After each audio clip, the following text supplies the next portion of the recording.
Shalom Ouvracha, mes chers amis, Be'ezrat Hashem, ce soir, il y a la Seuda Titro. Quels sont les Mekorot, c'est-à-dire d'où est-ce qu'on apprend et pour quelles raisons certaines communautés font la Seuda Titro. Alors je dis certaines communautés, en général c'est celle d'Afrique du Nord. En général c'est vrai, en effet ce sont les Tunisiens qui ont plus ce minag. On va voir les raisons, mais il faut savoir que même les Algériens et certains Algériens ont ce minag-là, et aussi même les Juifs du Maroc, et plus spécialement ceux de Sfaradi, de la ville de Tétouan, ainsi que d'autres, ils ont pris ce minag-là. Je vais vous expliquer pourquoi on doit faire la Seuda Titro. La première chose, c'est la raison, c'est tout simplement parce que vous le connaissez, il y avait un jour une corona qui déferlait là-bas en Afrique du Nord et en Tunisie, et celle-ci s'est arrêtée, et c'est la raison pour laquelle on fait la Seuda Titro. Vous connaissez tout ça, mais il faut la mentionner. La deuxième raison, c'était parce que dans la Seuda Titro, dans la Parasha Titro, il y a les Aseret Adiberot. Et au Cheder, à l'école, ils enseignaient aux enfants dans la Torah les 10 Aseret Adiberot, parce que ils ne venaient pas à Kaniré ou ils venaient à l'école, mais ils leur apprenaient dans le Sefer Torah à lire les 10 commandements.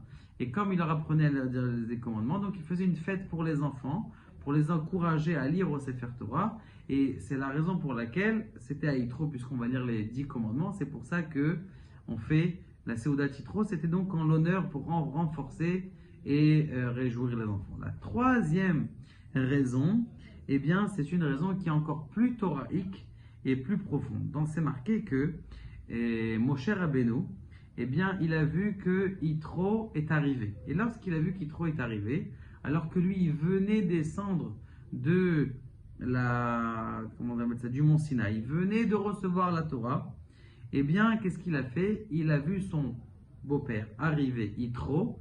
D'ailleurs, Yitro, c'est intéressant parce que le mot Yitro, c'est la même valeur numérique que le mot Keter. C'est quoi Keter? Yitro, donc ça fait Keter, c'est la couronne. Et c'est la même valeur numérique. On a il manque 4. Ces 4, c'est Keneged Yud Kevavke. Ça veut dire que là, Yitro, lui, il a donné une Keter. Il a donné une sorte de couronne à la Torah. Qu'est-ce qu'il est venu faire, Yitro? Il a vu que Moshe Rabbeinu, il était fatigué de répondre à toutes les questions. Et donc, il a donné un message à Moshe Rabbeinu en lui disant: tu vas mettre des gens qui vont répondre aux questions qui sont simples. Les questions qui sont très très compliquées, ça sera pour toi, un peu moins compliqué pour les autres qui peuvent répondre aussi très bien aux réponses. Et le lendemain, Moshe Rabbeinu, c'est lui qui fait et qui reçoit ces conseils de son beau-père et qui le met. Donc il a amené une sorte de keter, il a fait en sorte que la Torah, elle soit plus divulguée, plus accessible à tout le monde, que tu ne sois pas obligé d'aller voir juste le Gdolé Hador pour poser une question. Maintenant, il y a un repas qui est donné, qui est mangé le jour de la Seuda Titro. C'est quoi? Ce sont des pigeons. Alors c'est vrai qu'aujourd'hui, en Israël, on n'a pas beaucoup de pigeons, et aussi qu'il n'y a pas grandement à manger, donc ils prennent des parguites. Mais pourquoi spécialement ce pigeon? Tout simplement parce que le pigeon, ou en tout cas la colombe, c'est le remez à la Knesset Israël, c'est-à-dire le peuple d'Israël. On sait très bien qu'elle ressemble à une colombe, parce qu'une colombe, une fois qu'elle s'est mariée avec une autre colombe, si son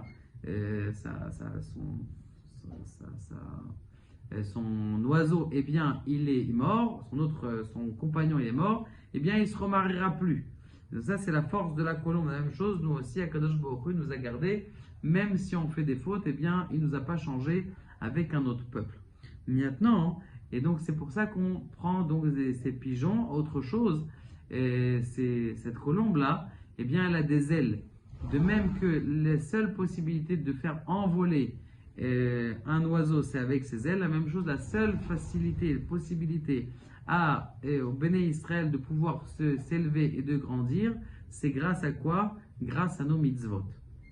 Maintenant, une chose que vous ne saviez peut-être pas, c'est quand est-ce que ont-ils fait la Seuda Titro? Lorsque Yitro est arrivé, il lui a fait une Seuda à son père. Quand est-ce qu'ils ont fait cette Seuda? A priori, eh bien, lorsqu'il est descendu, eh bien, c'était Kippour. Lorsque c'était Kippour, eh bien, le jour de Kippour, ils ont mangé. Comme ça, il ramène le Rav Levinstein. Il ramène le Rav Levinstein. Il dit que donc tout le monde a mangé le jour de Kippour, sauf à Moshe Rabbeinu. Pourquoi? Parce que la Seudat Yitro, elle était le lendemain. Ils ont tous mangé là-bas. Et Moshe Rabbeinu, c'est lui qui les servait. Pourquoi il les servait? Pourquoi est-ce qu'il n'a pas mangé? Parce que lui, il savait qu'à Kippour, on n'avait pas le droit de manger. Mais comme il n'avait pas encore enseigné, donc il les a laissés manger. Que l'année d'après, eh bien, ils ont commencé à instaurer le jeûne. Enfin, il a instauré Moshe Rabbeinu. Il leur a divulgué la parole d'Akadosh Baruch Hu, de leur dire qu'ils vont avoir l'interdit de manger. Baruch Adonai Leolam Amen.